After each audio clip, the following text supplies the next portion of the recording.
बोझ। बदलते वक्त की कहानी। कविता अपने माता पिता की बहुत लाडली थी। 3 बड़े भाइयों की बहन थी। कोई भी चीज मांगने पर उसी वक्त सामने हाजिर हो जाती। पूरे घर में रौब था उसका।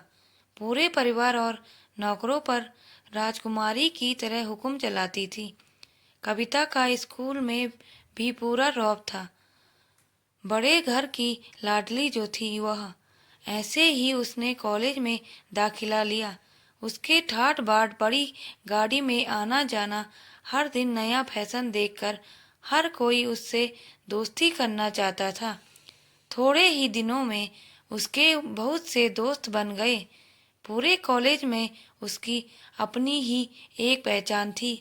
इन दिनों उसके घर एक रिश्ता आया। खानदानी लोग थे और पापा की पुरानी जान पहचान थी उनके साथ। कविता के साथ कोई जबरदस्ती नहीं थी, पर कविता ने फिर भी हाँ कर दी, क्योंकि वह अपने परिवार से बहुत प्यार करती थी। वह जानती थी कि वह लोग उसका अच्छा ही सोचेंगे। लड़के का नाम राज था। राज काफी राज काफी पढ़ा लिखा और समझदार लड़का था। ससुराल वाले भी बहुत अच्छे थे। ससुराल में कविता की जगह वैसी ही थी जैसे कि मायके में। कोई भी कार्य कविता की सलाह के बिना नहीं होता था। सबकी लाडली बहू बन गई थी वह। फिर उसके घर एक बेटे का जन्म हुआ। राहुल कविता को जान से प्यारा था। पोता पाकर ससुराल वाले तो फूले नहीं समाते थे। कविता कभी कभी सोचती थी कि उसकी किस्मत कितनी अच्छी है। उसका हर अपना उसे कितना प्यार करता है। चाहे जीवन में कैसा भी समय आए, मेरे अपने हमेशा मेरे साथ हैं। मैं कभी अकेली नहीं हो सकती। कितनी खुशकिस्मत हूँ मैं। पर शायद कविता की खुशियों को उसकी अपनी ही नज़र लग गई थी। एक दिन वह मायके जाने की जिद कर बैठी। राज को बहुत काम था, लेकिन वह फिर भी उसे ले आ गया। रास्ते में उनकी गाड़ी अन्य गाड़ी से टकरा गई। कविता, राज और राहुल बहुत बुरी तरह से जख्मी हो गए। काफी दिनों के इलाज के बाद राज और राहुल तो ठीक हो गए, लेकिन कविता पूरी तरह ठीक न हो सकी। सर पर चोट लगने के कारण वह अपनी आंखों की रोशनी खो बैठी। अब कविता की किस्मत जैसे उल्टे पांव चलने लगी। उसके मायके वाले कुछ दिनों तक उसे मिलने आते रहे, फिर कभी कभार फोन ही करके पूछ लेते कि अब कैसी हो। धीरे धीरे ये सिलसिला भी कम हो गया। ससुराल वालों की सहानुभूति भी कम होने लगी। घर में किसी को पास बैठने के लिए कहती तो जवाब मिलता, बहुत काम है, अब तुम भी हाथ नहीं बटा सकती। राज भी चिड़चिड़ा हो गया था। बस राहुल ही था उसके साथ, जिसके साथ हंसते खेलते उसका वक्त गुजरता। एक दिन कविता के हाथ से कुछ सामान गिर गया, जिसकी वजह से राहुल को हल्की सी चोट लग गई। कविता के सास ससुर ने राहुल को उससे अलग कर दिया कि वह कहीं उसके न देखने की वजह से बच्चे का कोई नुकसान न हो जाए।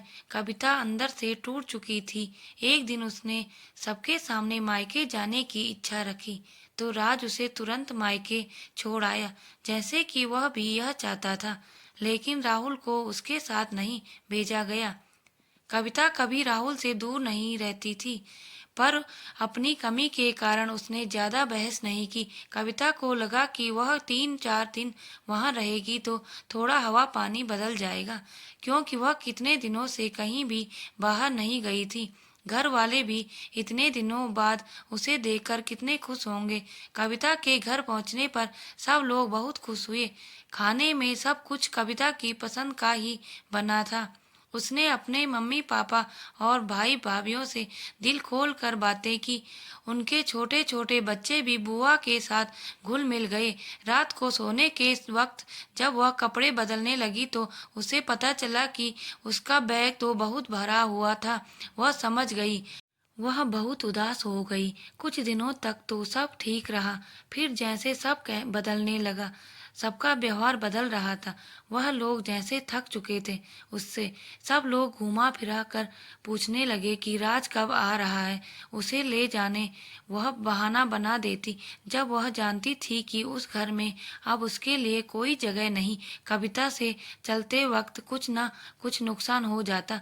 थोड़ी बहुत टोका टाकी उसे सुनाई देती, वह टाल देती। एक दिन उसके हाथ से लगकर एक कीमती फूलदान टूट गया। छोटी भाभी ने बहुत हंगामा मचाया। कविता के माता पिता रोज रोज के झमेलों से तंग आ गए थे। उन्होंने राज को खुद से फोन कर दिया। राज कविता को अपने घर ले गया। कविता को अपने परिवार वालों से ये उम्मीद न थी। जिस कविता के कहे बिना घर में एक पत्ता भी नहीं हिलता था, उस घर के लिए वह अब बोझ बन चुकी थी। राज के साथ ससुराल आते वक्त वह बहुत खुश थी, क्योंकि वह अपने घर जा रही थी, अपने जिगर के टुकड़े राहुल के पास। परंतु यह खुशी भी कुछ पल की ही थी। सारा बंदोबस्त पहले से ही किया हुआ था। कविता को सीधे ऊपर वाले कमरे में पहुंचा दिया गया। राहुल से दूर रहने की सख्त चेतावनी दी गई। एक काम वाली लता को उसकी जिम्मेदारी सौंपी गई, जो उसके खाने पहनने जैसे जरूरतों का ध्यान रखती। कविता ज्यादातर चुप ही रहती। कभी कभी काम वाली लता से थोड़ा बातें कर लेती। उसके जरिए राहुल का पता चल जाता। सबकी लाडली बेटी और बहू सबके लिए लाडली से बोझ बन चुकी थी।